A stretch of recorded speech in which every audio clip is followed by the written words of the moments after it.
Oke, dimulai. Assalamualaikum warahmatullahi wabarakatuh. Hari ini kita akan masuk ke materi fisika dasar ya, fisika mekanika dan panas. Kita masuk ke bab 7 ya, osilasi. Nah, osilasi kita langsung saja ya intinya ya. Osilasi itu gerak bolak-balik ya pada titik seimbang. Nah, ini ada contoh-contoh osilasi. Pohon tertiup angin, senar gitar bergetar, getaran pada gendang ya, robot gendang. Nah, osilasi terjadi akibat gaya ya. Gayanya pada osilasi akibat gaya yang menyebabkan simpangan. Kita bisa tulis persamaannya yaitu gaya sama dengan ini ya, berbanding lurus dengan simpangan dan berbanding lurus dengan konstanta ya, sebuah konstanta. Ini tandanya minus karena arah gaya dan simpangan berlawanan ya. Jadi saat gayanya ke kanan, simpangan ke kiri. Nah, ini ada contoh gambarnya ya. Jadi gayanya ke kanan, simpangan ke kiri. Sedangkan gayanya ke kiri, simpangan ke kanan. Nah, gaya dan simpangan itu berlawanan arah, makanya persamaannya tandanya negatif. Nah, lanjut ya, langsung. Nah, ini ya, benda yang berosilasi itu memiliki massa. Nah, berdasarkan hukum 2 Newton, F sama dengan M kali A ya, maka percepatan benda yang berosilasi memenuhi persamaan ini ya, M kali A sama dengan min C kali Y. Nah, maka percepatan benda yang berosilasi ditulis pada persamaan 7.3 ya di sini. A sama dengan negatif C per M dikali Y. Nah, ini persamaan percepatan benda yang berosilasi. Nah, kita lanjut. Nah, ini sebagai yang perlu kita ingat ya, benda melakukan osilasi itu satu osilasi penuh adalah T ya, atau periode. Dalam satuannya itu detik. Dan sebelumnya juga kalian sudah tahu ya, untuk yang frekuensi itu berbanding terbalik dengan periode ya. Samanya ini ya. Nah, frekuensi sama dengan berbanding terbalik ya dengan periode.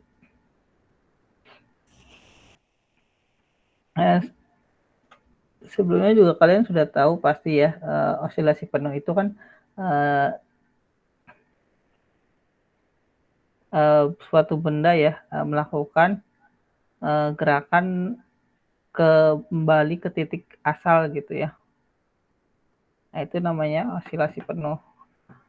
Nah, di sini ada contoh ya, contoh soal mungkin. Sini contoh soal sebuah stasiun radio ya bekerja pada frekuensi 100 ini megahertz ya. Ini salah penulisannya. Berapakah periode osilasi muatan listrik di antena yang memancarkan gelombang radio tersebut? Nah, ini mudah ya. Kita kan tahu ya bahwa frekuensi itu berbanding terbalik dengan periode. Nah, ini yang ditanya periodenya gitu ya. Nah, yang perlu kalian lakukan yaitu ini kan tadi megahertz ya. Konversikan dulu ya satuannya ya. Menjadi hertz. 1 mega itu kan 1 juta ya. Nah, maka 100 MHz itu sama dengan 100 juta Hz. Nah, periode oscilasinya yaitu tinggal cari aja ya, T itu sama dengan 1/F. 1/100 juta ya, sama dengan 10 pangkat negatif 9 sekon. Nah, seperti itu. Nah, ini kalau yang ini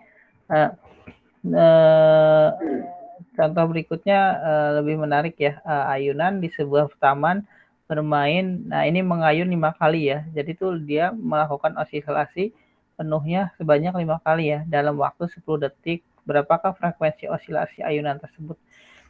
Nah, ini melakukan mengayun 5 kali dalam 10 detik. Maka kita jawab ya, periode ayunannya, maka periode ayunnya itu waktu total ayunan ya 10 detik dibagi jumlah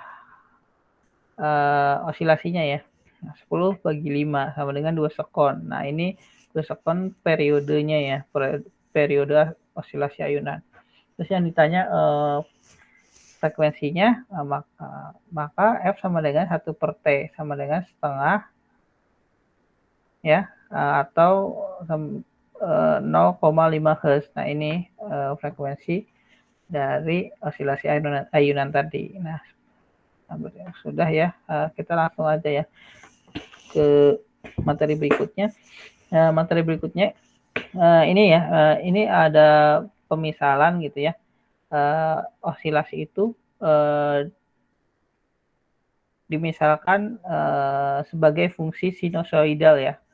Maka kita dapat menyatakan simpangan benda itu Y sama dengan A cos dalam kurung omega T ditambah sin 0 ya. Sebenarnya kalian bebas ya, ini boleh cos atau sin ya. Nah, tapi di sini saya di buku ini ya, bukan saya, sorry. Nah, di buku ini cos gitu ya. Y sama dengan A cos dalam kurung omega T plus sin 0. Nah, selanjutnya kita turunkan si simpangan tadi, maka akan kita dapatkan kecepatan osilasi ya. Tadi simpangan kita turunkan mendapatkan kecepatan osilasi. Hasilnya ini ya, persamaan 7.6 negatif omega A sin dalam kurung omega T ditambah sin 0. Nah, kemudian kita turunkan lagi, maka kita akan dapat percepatan osilasi. Nah, ini ya persamaannya, min omega kuadrat A cos dalam kurung omega T ditambah sin 0. Nah, kalau kita bandingkan ya persamaan 7.7 dengan 7.5 ya, yang awal yang tadi ya, yang ini.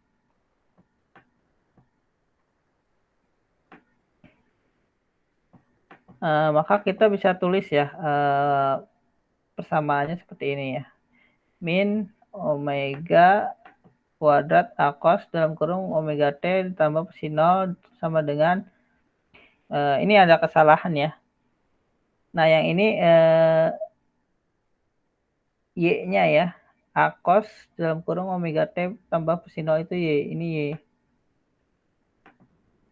Nah, ini perbedaannya untuk percepatan osilasi dan simpangan itu perbedaannya di negatif omega kuadratnya ya. Ini tuh sama dengan negatif omega kuadrat dikali Y. Ini Y ya. Ini Y. Nah, ini sebenarnya hasilnya negatif C/M ya, nggak ada akarnya ya. Nah, kita balik lagi ke persamaan 7.3. Nah, coba kita lihat ya, 7.3. Nah, ini ya, A sama dengan negatif C/M kali Y ya. Nah, ini nggak ada akarnya kan ya. Maka kita bisa tulis ya bahwa omega kuadratnya itu sebenarnya C/M ya. Omega kuadrat sama dengan C/M. Sedangkan untuk omeganya akar C/M. Nah, Kalau kita untuk mencari frekuensi atau periode, maka kita mengingat rumus untuk frekuensi osilasi ya, yang ini ya. Omega sama dengan 2pi per T sama dengan 2pi F ya. Maka frekuensi osilasi memenuhi persamaan ini ya. F sama dengan 1 per 2pi akar C per M. Nah, secara umum ya, jika hubungan A percepatan osilasi sama dengan negatif alfa kali Y dengan alfanya itu konstanta, maka frekuensi osilasi memenuhi persamaan ini ya, 7.9. Nah, persamaan 7.9 itu bisa untuk mencari frekuensi osilasi pada tiap-tiap benda ya. Jadi bukan cuman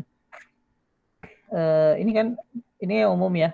Tiap-tiap benda misalkan ada ayunan ya, bandul kayak gitu ya, pegas, dawai. Ini kita bisa mencari dengan persamaan 7.9 ya.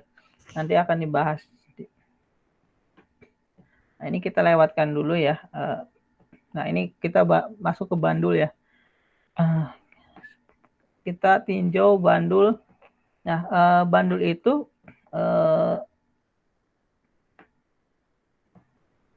yang menyebabkan dia menyimpang itu gaya ya. Gaya menyimbang lintasan benda itu F sama dengan negatif W sin theta. Nah, untuk simpangan yang kecil ya, maka kita dapat mengambil pendekatan sin theta-nya itu sama dengan theta. Nah, sudut theta itu harus dinyatakan dalam satuan radian. Dengan demikian, simpangan kecil maka gaya penarik benda ke posisi timbang didekatkan dengan ini ya, aproksimasinya gayanya itu sama dengan negatif W theta sama dengan negatif W-nya kan M kali G ya, negatif M kali G theta. Nah, ini tanda negatif menyatakan arah gaya dan simpangan berlawanan ya. Nah, ini ya, coba kita lihat di gambar. Nah, ini arah gayanya ke kanan, simpangannya ke kiri gitu ya. Nah, untuk bandul kan seperti ini ya gambarnya ya. Di sini parameternya kan ada panjang tali, sudut, ini ada gaya berat, ini simpangan ya. Simpangannya tadi W sin theta. Nah, besar simpangan benda adalah ini ya, S sama dengan L kali theta ya. Nah, kalau kita lihat kan di sini S itu kan seperti ini ya, ibaratnya kita ambil pendekatan dia garis lurus kan kita memenuhi ini ya, Pitagoras ya. Jadi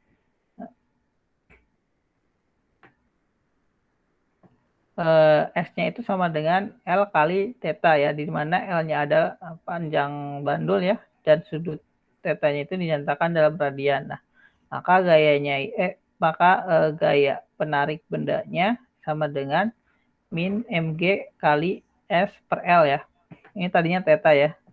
Nah, atau kita bisa tulis seperti ini, min mg per L kali S.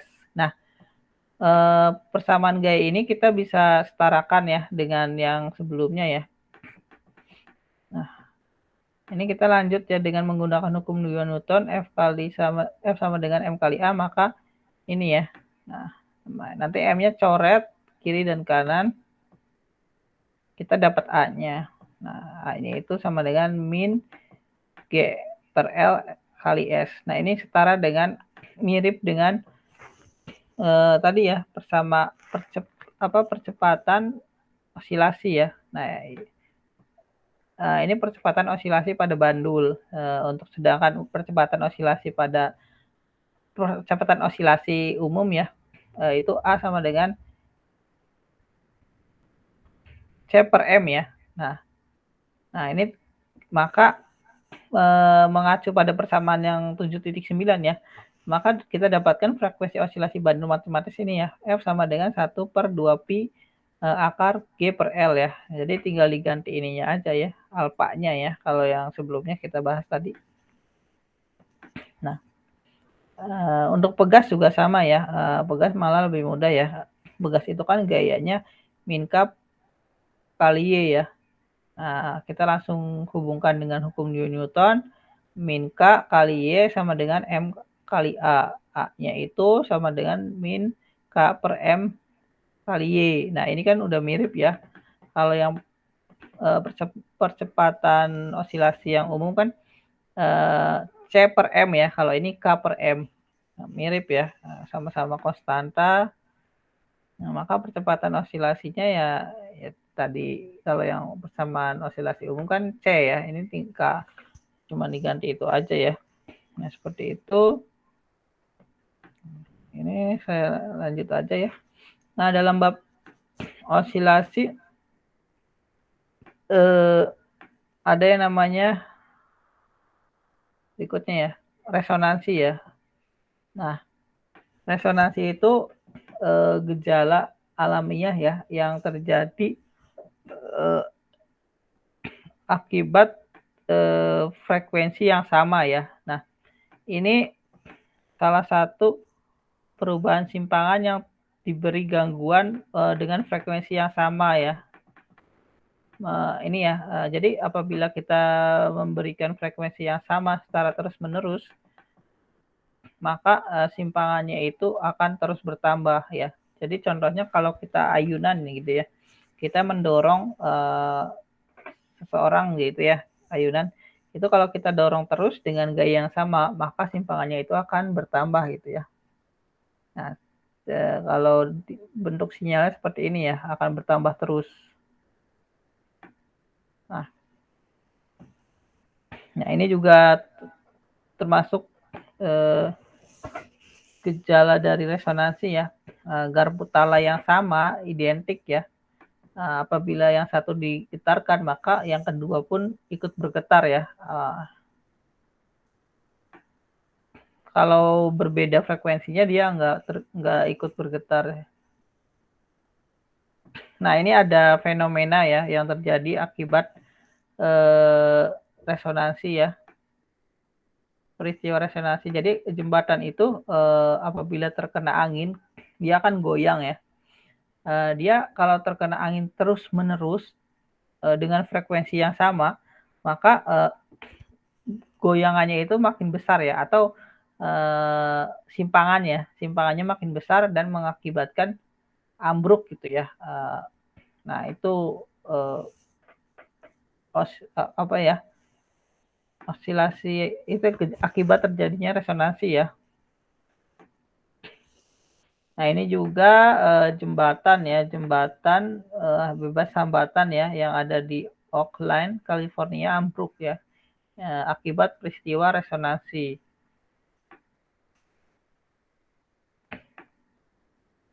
Nah, ini ada bendungan ya. Di sini bendungannya dia mempunyai frekuensi alamiah ya 3,47 pada kedalaman 310 kaki ya, dan 3,27 Hz pada kedalaman 345 kaki. Nah, ini harus diperhatikan ya untuk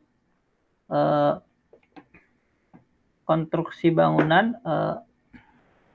Gimana sih caranya untuk menanggulangi dari gejala resonansi ya, biar tidak mengalami kegagalan ya, kayak tadi jembatan ambruk gitu ya. Nah, caranya gimana sih? Di sini ada pembahasan tentang osilasi teredam ya. Sebenarnya tiap benda itu mempunyai redaman alamiah ya, tapi itu saja belum cukup, maka diperlukan redaman buatan gitu ya. Ya contohnya ya pada kasus ini ya, jembatan ya. Jembatan itu harus diberi redaman buatan agar tidak ini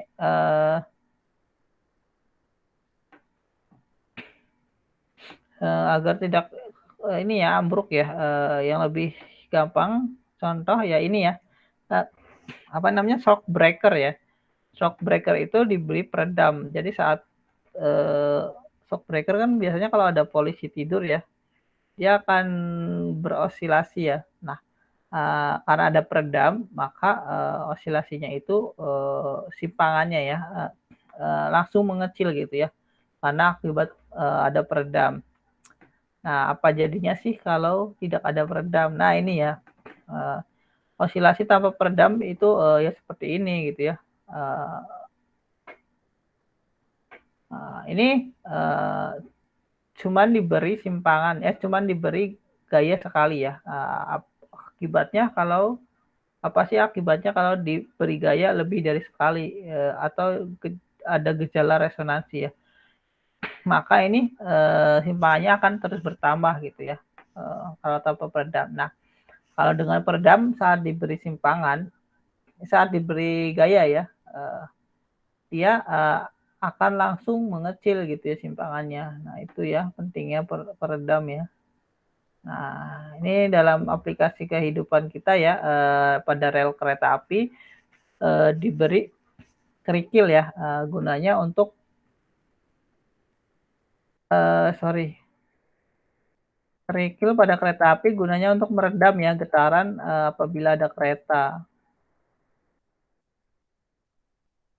Nah, ini ya, apabila ada kereta, relnya itu akan segera teredam ya. Ini kalau tidak ada peredaman, maka rel ini bisa bengkok ya akibat getaran yang terjadi saat kereta melintas gitu ya. Nah, nah menurut saya sudah sampai sini ya penjelasan tentang osilasi. Mungkin ada yang mau bertanya? Silakan Ibu Tessa.